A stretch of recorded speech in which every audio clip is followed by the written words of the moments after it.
Je vais te montrer ce que ça donne quand tu mets du béton dans une maison en pierre. Je suis juste en train de ranger une de mes caves. Alors tu vois bien l'humidité dans les murs. Alors tu me diras, elle y serait quand même sans le béton. Donc tu vois là ils ont fait un gopti. Hein. Je pense qu'il y avait déjà des problèmes d'humidité.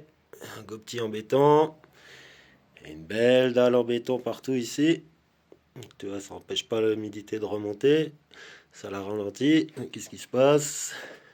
L'humidité, bah, elle veut passer quand même, hein, donc elle monte.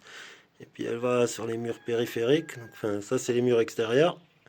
Ça, c'est pas du tout un mur, c'est un mur de fondation, enfin, voilà, intérieur. Et tu vois, l'humidité, elle arrive jusqu'ici, quoi. Jusqu'ici. Ah, tu mets tes mains sur les pierres, c'est trempé, quoi. C'est trempé, alors que là, tu as l'impression que c'est sec.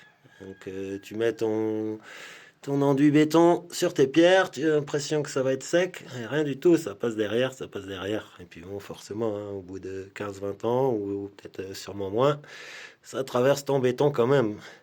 Donc voilà, si tu penses que ça va régler ton problème quand tu mets un béton pour étanchéifier tes murs dans une maison de ce type-là, eh ben, tu peux rêver.